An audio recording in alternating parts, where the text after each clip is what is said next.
Well, let us continue by diving into this moment of celebration with some words of Torah. We have a lot to think about on this Shabbat, a lot to think about in this moment of summer harvest as we celebrate the Feast of Weeks, Shavuot. You know, it's been 7 weeks since Passover. 7 weeks since we celebrated our Zman Cherutenu, our season of freedom, our time for redemption. And the promise of Passover each year, of course, is that we will also be so free that next year, L'Shana Haba'ah, we'll celebrate Pesach in Jerusalem, and all will be well.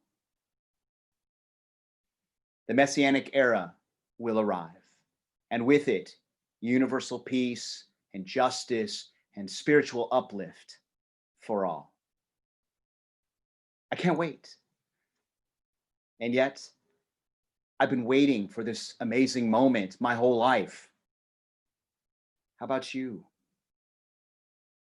Surely the pandemic is not speeding things up. The more the weeks press on, the more I personally speak with folks who are really lonely. The more I learn of unemployment and financial hardship, the more I see laid bare the racism that has always held our nation back from its true inclusive greatness. I see the streets of Minneapolis on fire. I see a city and a nation grieving yet another lethal act of police brutality. I see George Floyd's brother crying out for justice, eye for an eye, tooth for a tooth, life for a life. I see such a vicious cycle of betrayal and distrust and brazen dishonesty from our highest offices. Chevre, against this backdrop, how is empathy to blossom? How is hope to flower? How is trust to bloom? Are we really free while so many are not? Will this blessed promise of Passover ever become real?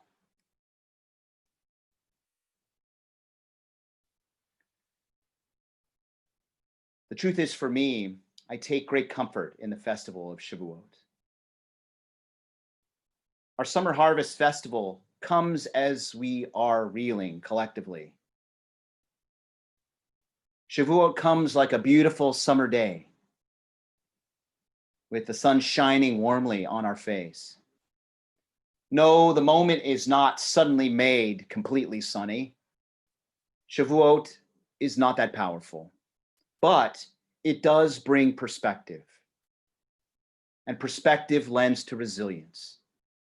And resilience sustains us so that we may become and remain a force for good in the world. And we need more of that collective force in this moment. During Passover, we recognize there is nothing better than Pharaoh taking a hike and taking up less space or no space in our souls. Passover champions freedom, and we love freedom. We love the freedom to speak our minds.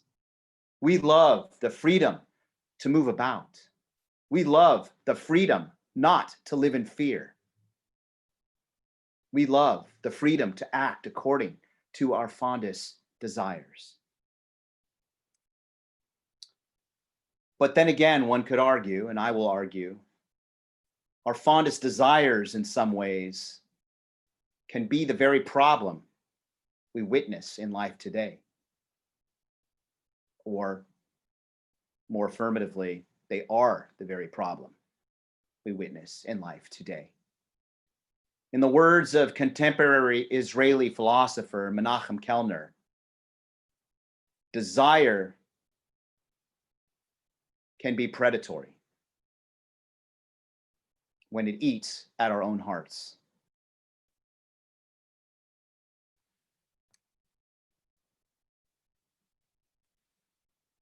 And then I would add, we devour others with our covetous appetites. Presidents do it. Rogue cops do it. Everyday people who usually are decent do it, or at least are not immune to it. That includes you and me some of the time. This is why we have the 10th and arguably most important of the Aseret HaDibrot that Cantor Friedman so beautifully chanted. And the 10th of the Aseret HaDibrot handed down from Sinai. Lo tachmod. You shall not covet your neighbor's house. You shall not covet your neighbor's wife, or his male or female slave, or his ox, or his donkey, or anything that is your neighbor's. Returning to the wisdom of Professor Kellner, in the place of desire, God seeks to seal the passion of the covenant to make our hearts whole. A holy nation is not only a law-abiding nation, it is a nation that has internalized the value inherent in our laws.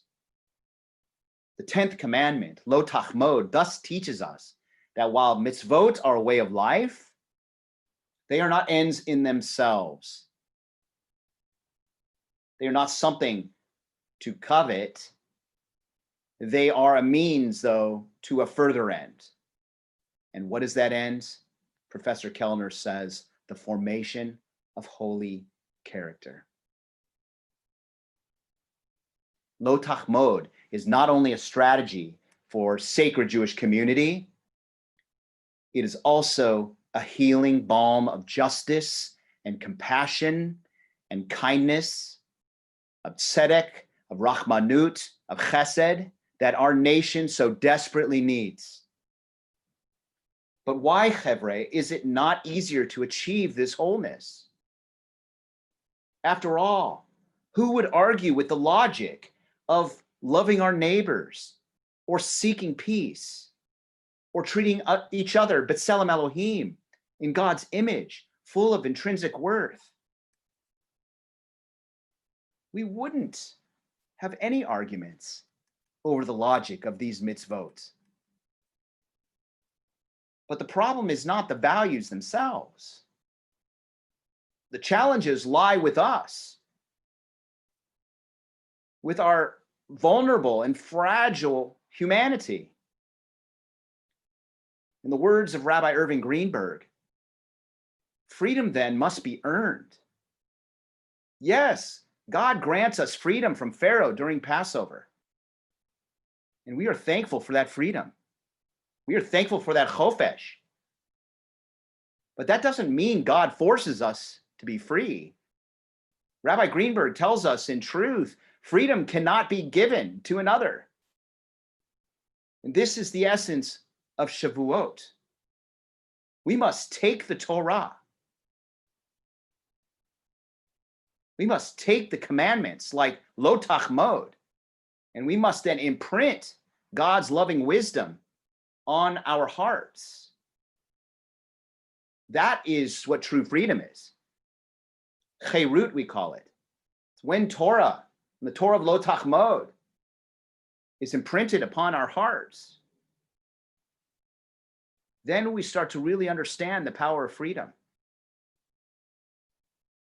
A freedom that we must own ourselves and practice ourselves if we're going to bring it to the world around us. And so with this beautiful wisdom of Torah, with these mitzvot imprinted upon our hearts, with God's loving wisdom imprinted upon our souls, and with that wisdom guiding us and framing our action in life, we can hope to do something very important, especially at a time like this. With this wisdom guiding us, framing our actions in life, we can hope to build a bridge from the world as it is, a world that is so often hurtful, to a world as it should be, a world in which we use our freedom to make this fragile ball upon which we live more whole, more firm, more enduring. Chevre, freedom is hard work. Freedom is not free. Freedom must be earned with mitzvot like lo tachmod, which keeps our desires from devouring others, including ourselves.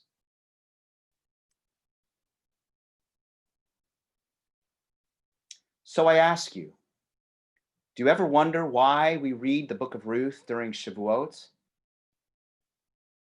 If you'd like, maybe put some answers in the chat box.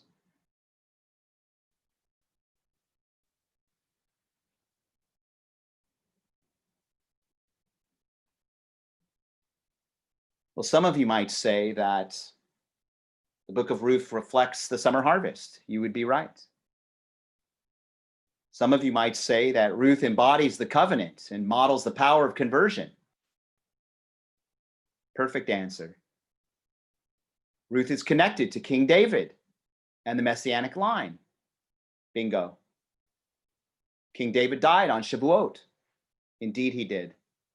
These are all normative answers, but none of these get at the kishkas of why Ruth is so important, especially as we consider the chaos and pain of this pandemic, of this difficult moment in our lives. Megillat Ruth flows out of a great sense of loss and betrayal. Here, a great famine overwhelms Judah. Ruth's fiance and father-in-law abandon their loved ones and then sadly die in Moab. Ruth's fiance, childless. So absurd is this moment, Rabbi Greenberg tells us, that it's hard to figure the meaning of it all. But Ruth proves herself to be an endless well of love. And she, in turn, feels great loss. She still loved her husband and never wanted him to die childless. In response to this summary, Rabbi Greenberg adds the following words, which I quote here. The covenant of love extends beyond the grave. Ruth loved Naomi, her living mother-in-law, and would not let her go away alone and impoverished. Although there was no hope or reason for it, and there was no visible redeemer to keep the family name alive, Ruth insisted on going with Naomi. She acted out of chesed, out of loving kindness that saw not only the bleak reality, but the possibilities of redemption that may still break through the harsh surface of an unredeemed world. Ruth remained faithful. She joined Naomi's people and embraced Naomi's God, and incredibly, out of this barren, rocky soil grew hope. An act of kindness, a relative who cared. A marriage followed, and a child was born who became the grandfather of David, from whom would come the Messiah. Out of faithfulness comes hope. Out of suffering comes redemption. Out of love comes renewed life. Out of faithfulness comes hope. Out of suffering comes redemption. Out of love comes renewed life. Chevre, this is the essential message of Shavuot, right here in Megillat Ruth, here during our Feast of Weeks, here as we celebrate Matan Torah, the giving of Torah, and importantly, the Kabbalat Torah, the receiving of Torah.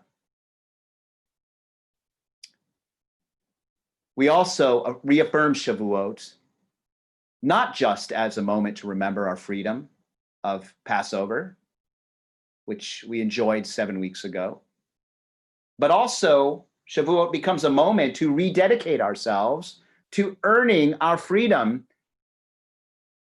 by standing at Sinai, receiving the mitzvot, and committing to living them for the rest of our days. And Shavuot is the holiday that perhaps best reminds us that the bridge between the world as it is and the world as it should be is built by receiving Torah and impressing it upon our hearts and taming our ravenous desires. This is our charge on this Shavuot, on this Shabbat, for all the days of our lives. And if we want to live a life of hope and faith and purpose and resilience, and we want to ultimately achieve redemption, even when it seems impossible, we will have to stay faithful and hopeful by using our freedom to be a force for good, which means not doing whatever we want, but doing what must be done to bring tikkun, to bring healing to our world. And with that, I wish you a Shabbat Shalom and a Chag Shavuot Sameach and all the strength in the world and resilience to carry forward and to struggle on so that we may bring healing to the world.